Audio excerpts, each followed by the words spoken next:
네, 주일에 배우신 여러분을 다시 한번 환영하고 축복합니다. 오늘 함께 살펴볼 말씀은 마가복음 8장 27절에서 38절 말씀입니다. 우리 마가복음 8장 27절에서 38절인데 저와 여러분이 한 절씩 같이 교독합니다. 제가 27절 읽겠습니다. 예수와 제자들이 빌립보 가이사라 여러 마을로 나가실새 길에서 제자들에게 물어 이르시되 사람들이 나를 누구라고 하느냐. 제자들이 여짜와 이르되 세례 요한이라 하고 더러는 엘리야 더러는 선지자 중에 하나라 하나이다. 또 물으시되 너희는 나를 누구라 하느냐. 베드로가 대답하여 이르되 주는 그리스도이시니이다 하매 이에 자기의 일을 아무에게도 말하지 말라 경고하시고 인자가 많은 고난을 받고 장로들과 대제사장들과 서기관들에게 버림받아 죽임을 당하고 사흘 만에 살아나야 할 것을 비로소 그들에게 가르치시되 드러내놓고 이 말씀을 하시니 베드로가 예수를 붙들고 항변하매 예수께서 돌이키사 제자들을 보시며 베드로를 꾸짖어 이르시되 사탄아 내 뒤로 물러가라. 내가 하나님의 일을 생각하지 아니하고 도리어 사람의 일을 생각하는도다 하시고 무리와 제자들을 불러 이르시되 누구든지 나를 따라오려거든 자기를 부인하고 자기 십자가를 지고 나를 따를 것이니라. 누구든지 자기 목숨을 구원하고자 하면 잃을 것이요 누구든지 나와 복음을 위하여 자기 목숨을 잃으면 구원하리라. 사람이 만일 온 천하를 얻고도 자기 목숨을 잃으면 무엇이 유익하리요? 사람이 무엇을 주고 자기 목숨과 바꾸겠느냐. 누구든지 이 음란하고 죄 많은 세대에서 나와 내 말을 부끄러워하면 인자도 아버지의 영광으로 거룩한 사람 천사들과 함께 그 사람을 부끄러워하더라. 아멘. 오늘 우리는 그리스도의 정체성 두 번째 시간으로 제자입니까? 아니면 무리입니까? 라는 제목으로 말씀을 나누려고 합니다. 예수님 당시에 수많은 사람들이 예수님을 따라다녔습니다. 수많은 사람들이었어요. 그들은 예수님으로부터 천국, 이 복음의 말씀을 들었고 또한 예수님이 일으키시는 수많은 이적과 기사를 보았습니다. 그런 예수를 보면서 수많은 이 사람들, 이 궁중들은 예수님께 열광을 했고 또한 그 예수님을 환호하며 따랐어요. 그렇다고 해서 그들이 전부 다 예수의 제자였는가 하면 그렇지 않다라는 것이에요. 오히려 예수님을 끝까지 따랐던 사람은 소수에 불과했습니다. 분명 많은 사람들이 예수를 따랐어요. 그런데 누구는 제자가 되고 누구는 군중이 되는 이유가 무엇인가 하는 것입니다. 어쩌면 오늘날 교회 안에도 예수를 믿고 예수를 따른다고 하지만 그 중에는 진짜 제자가 있고 또한 그냥 무리를 지어 다니는 궁중이 있을 수 있다라는 것이에요. 오늘 말씀을 통해서 다시 한번 우리 자신을 돌아보기 원합니다. 내가 제자인지 아니면 또 돌아다니는 궁중인지 무리인지를 다시 한번 확인해야 된다는 것입니다. 여러분 제자는 어떤 사람인가 하면 제자는요 배우는 사람이에요. 제자라는 말의 헬라어는 마테테스라고 배운다라는 뜻이에요. 배운다. 영어의 disciple 제자도요 배운다라는 의미예요. 여러분 근데 제자는 배우는 사람인데 배운다고 모든 사람이 다 제자가 되는 건 아니에요. 배운다고. 배움에도 두 종류가 있습니다. 제가 신대원 다닐 때 저희 한 반의 클래스가 100명이었어요. 100명. 이 100명의 학생들이 함께 공부를 했습니다. 분명 저는 교수님한테 수업을 들었고 또한 학문을 배웠는데 그 교수님은 저를 잘 몰라요. 그 교수님이 가르치는 것 통해서 지식이 늘어나고 아는 것도 많아졌지만 그걸로 끝이라는 것이에요. 반면에 이 제자는요 스승과 인격적인 관계 안에서 가르침을 받는 사람을 이야기합니다. 이런 박사과정을 하는 사람들 보면 지도교수가 있죠. 지도교수. 단지 지식만 배우는 것이 아니라 그 지도교수와 인격적인 관계를 맺으면서 또한 그분이 하는 말과 언행과 삶을 통해서 학문을 배우게 되어져요. 그러다 보면 이 지도교수와 함께 있다 보면 그 지도교수처럼 생각하게 되어지고 말하게 되어지고 또 행동하는 것을 봅니다. 은연중에 나도 모르게 그 지도교수를 닮아가는 것이에요.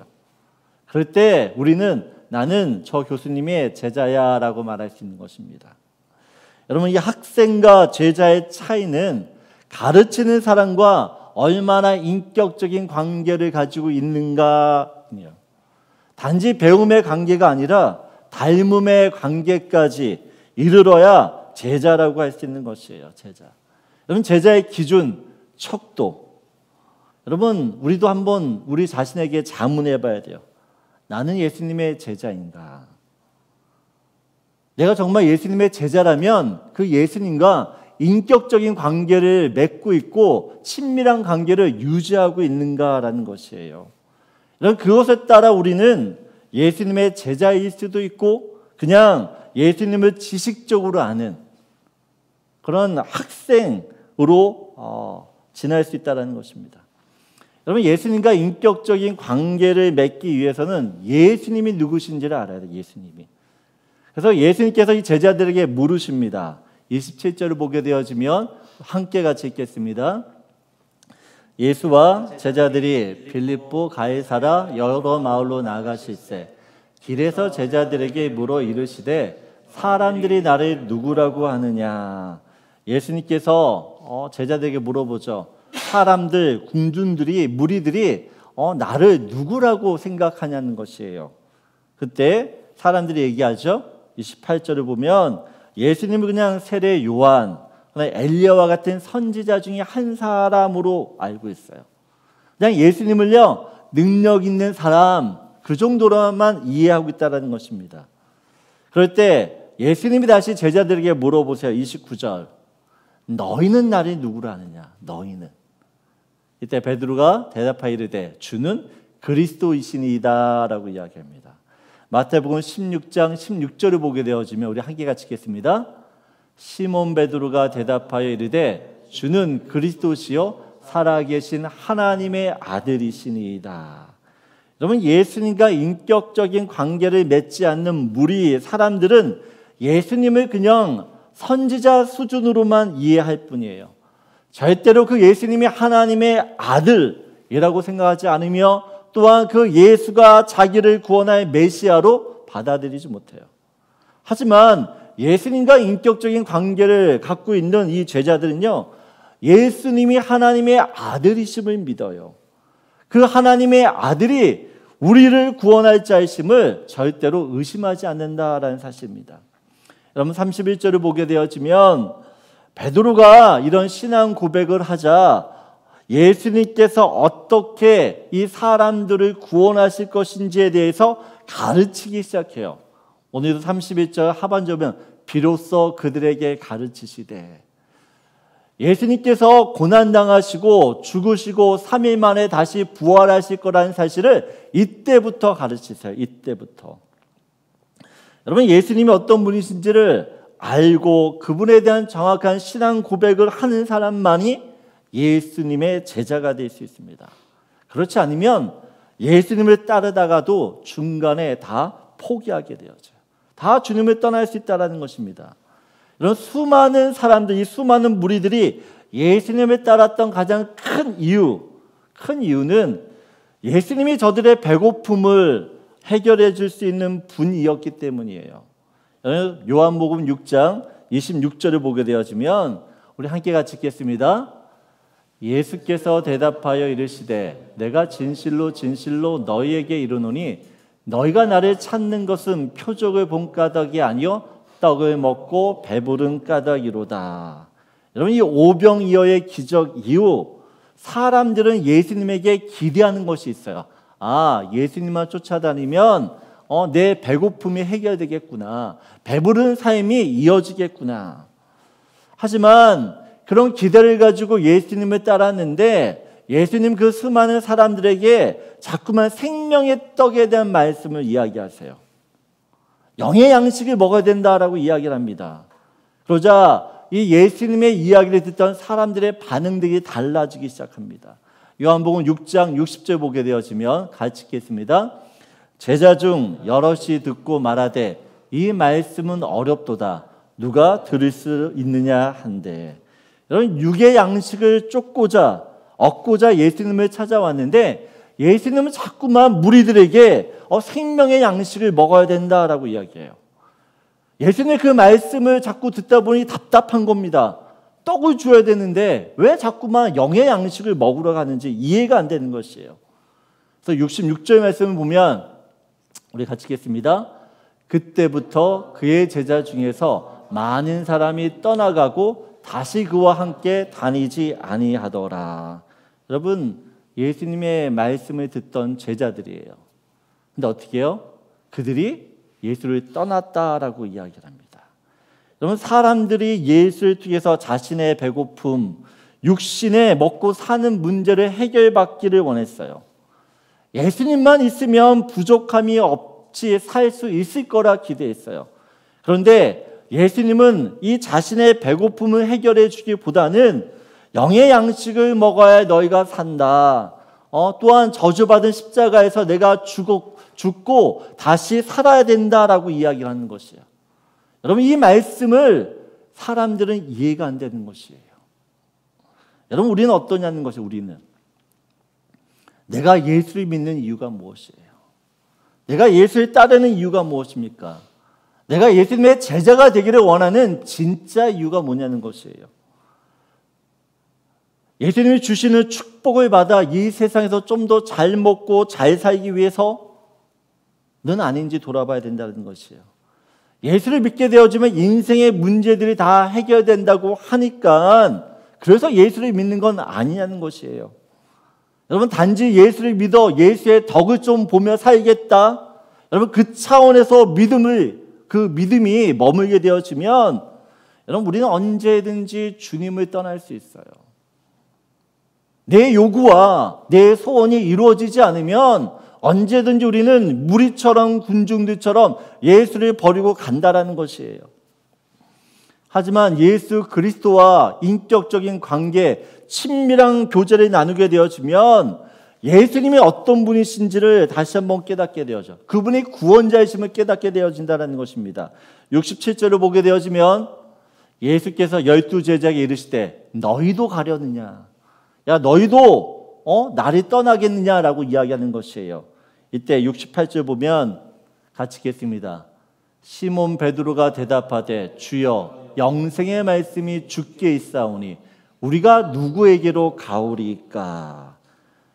여러분, 우리가 예수님의 제자가 되고자 하는 진짜 이유, 그 이유는요, 예수 안에 영생이 있기 때문에 그래요.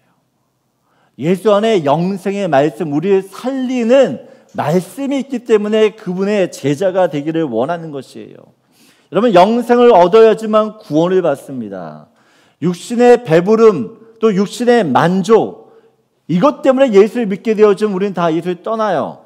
하지만 영원한 죽음에서 내가 건진받아 다시 살 수 있는 영생을 원한다 그러면 우리는 예수를 끝까지 쫓게 된다라는 것이에요. 여러분, 예수님을 통해서 영생을 바라봐야 돼요. 그래야지만 무리가 아닌 제자가 된다라는 것이에요. 그래서 첫 번째 여러분과 나누고 싶은 말씀이에요.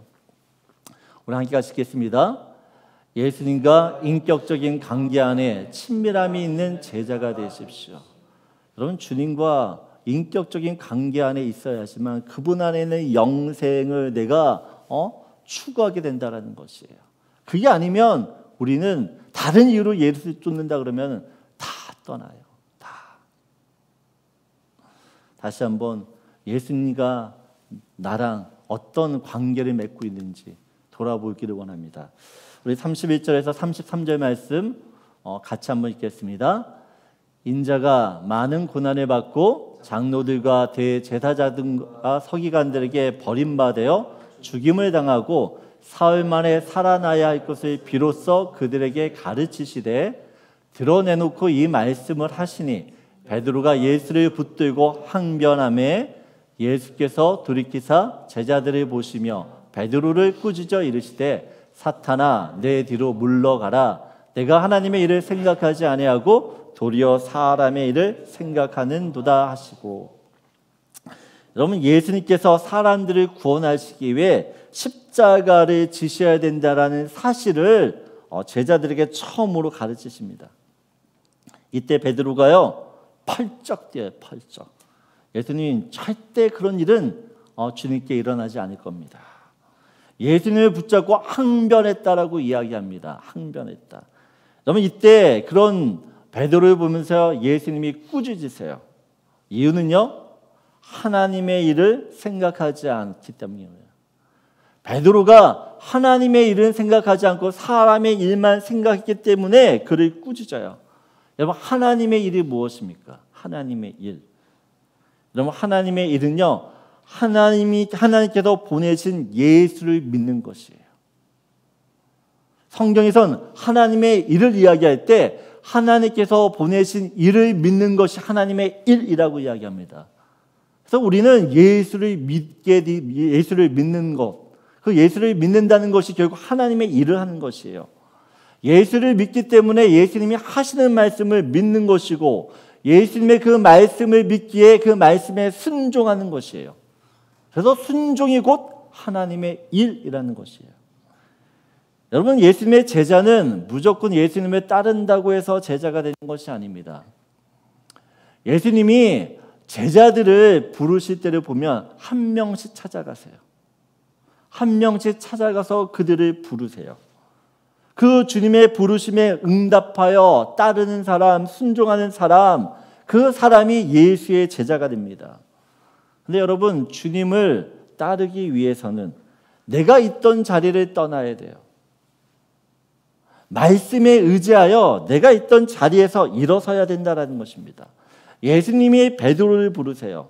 마가복음 1장 17절을 보게 되어지면 예수께서 이르시되 나를 따라오라, 내가 너희로 사람을 낚는 어부가 되게 하리라 하시니, 18절을 보면 같이 읽겠습니다.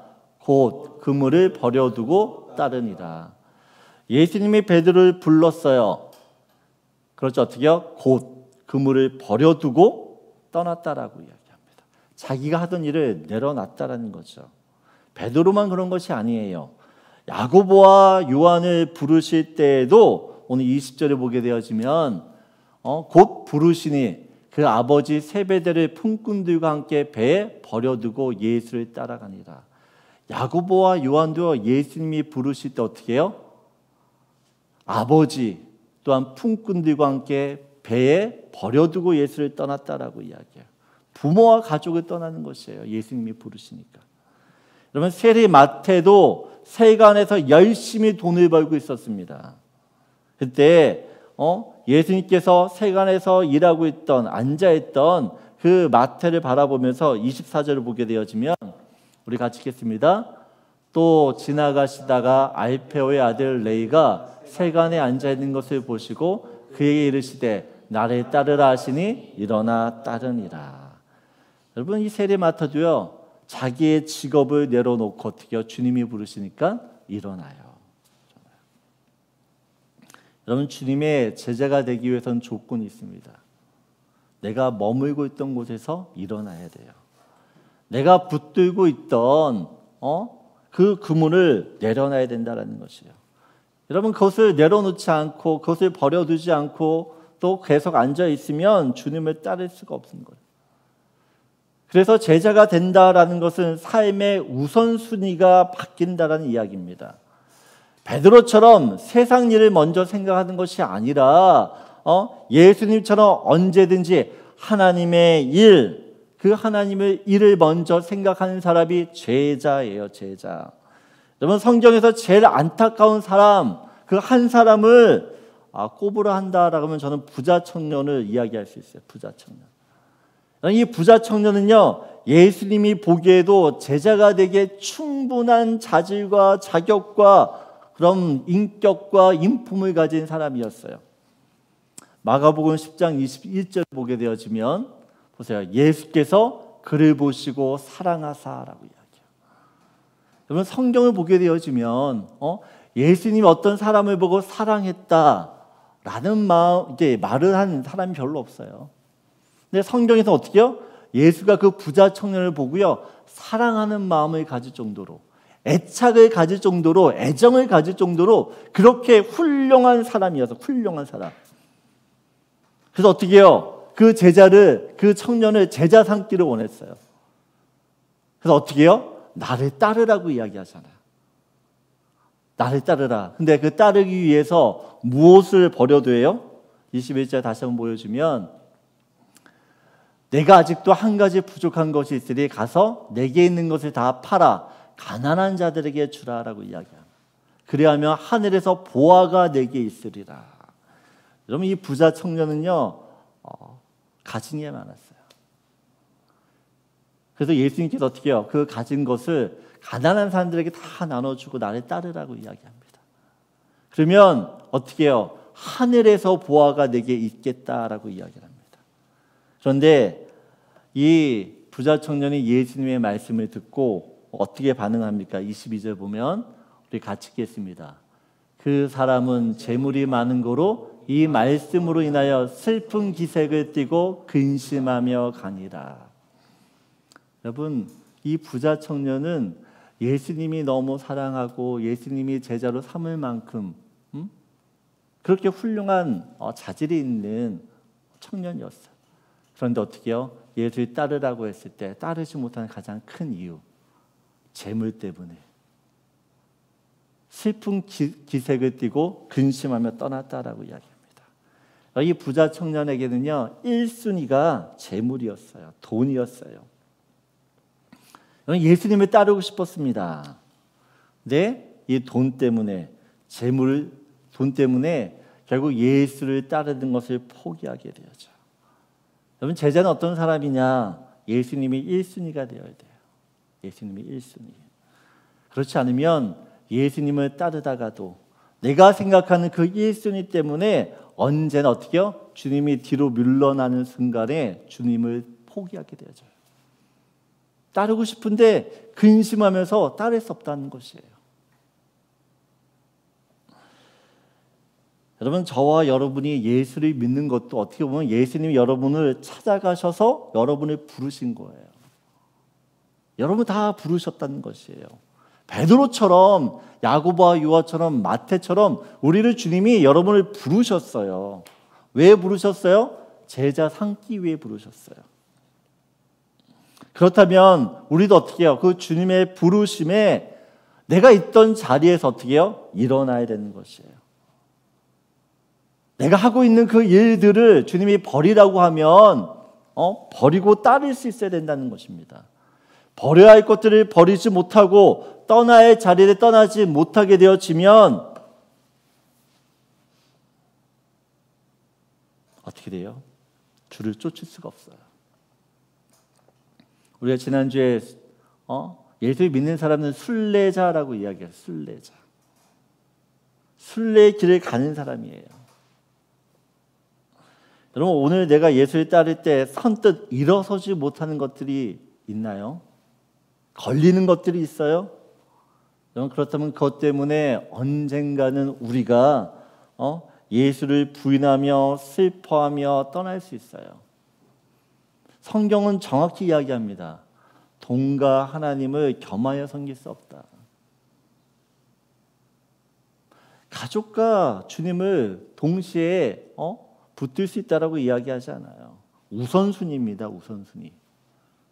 내 인생 가운데 정말 주님이 최우선순위야, 1순위냐 아니면 2순위냐.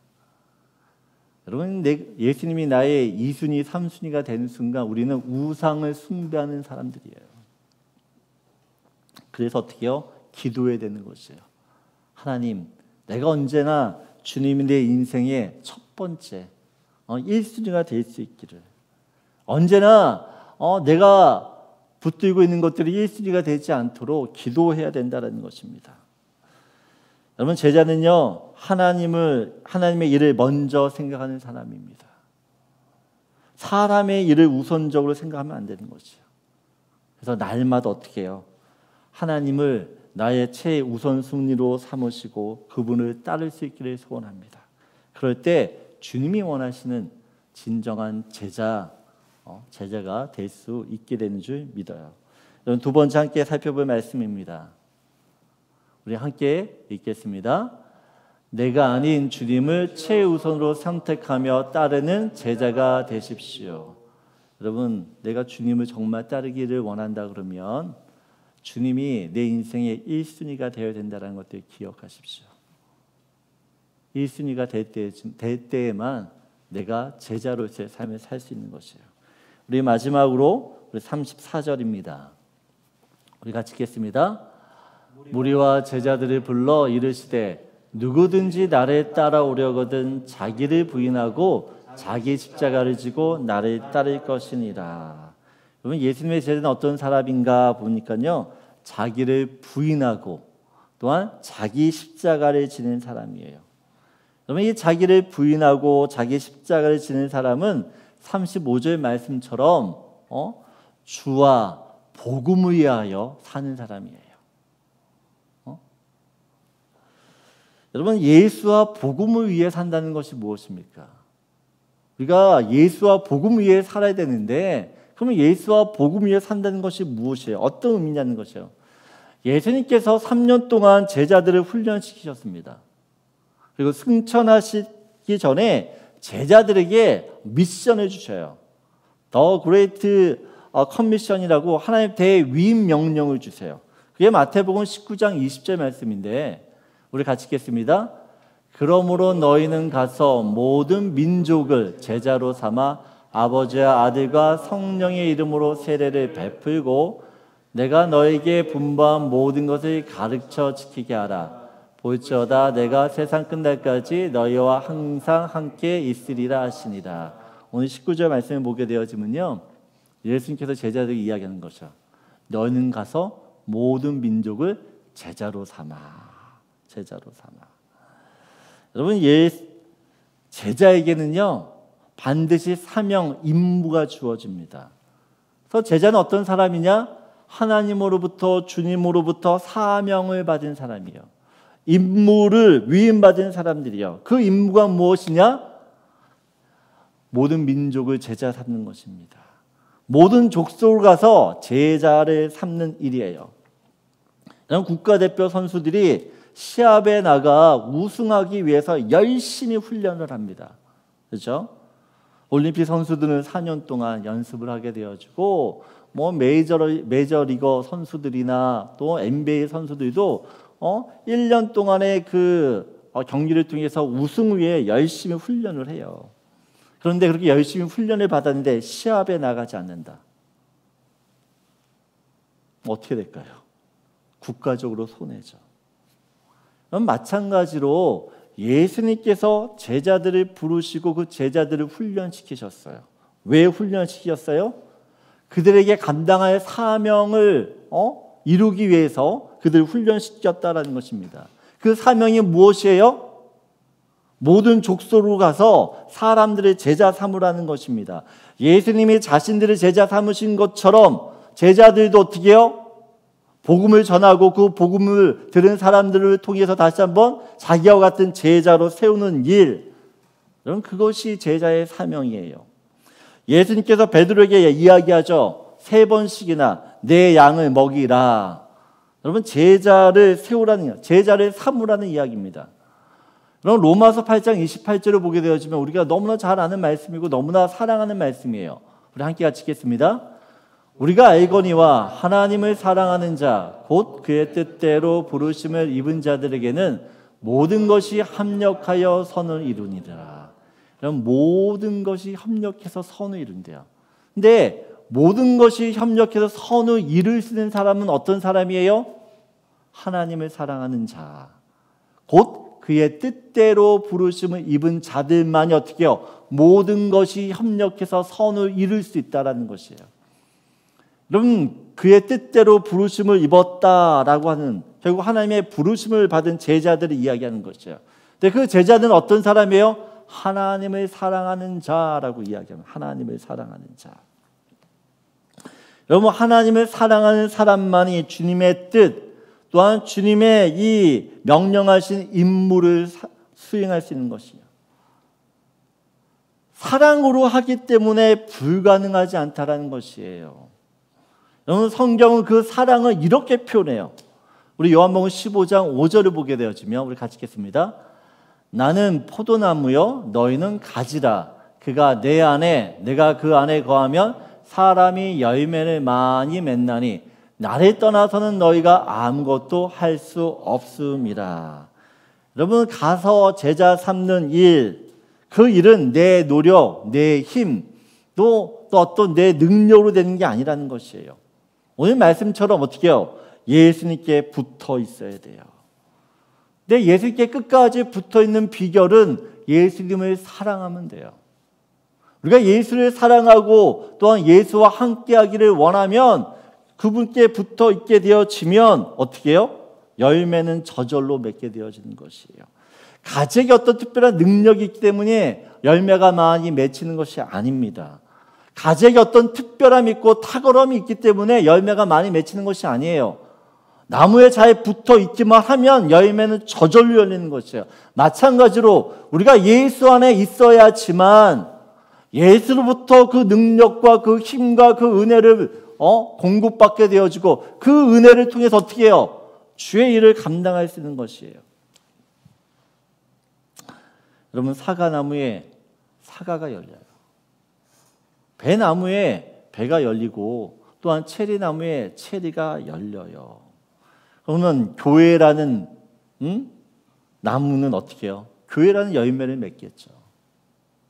제자에게는 어떻게 해요? 제자라는 열매를 맺어야 된다는 것이에요. 주님이 우리를 어떻게 해요? 제자로 부르셨어요. 제자.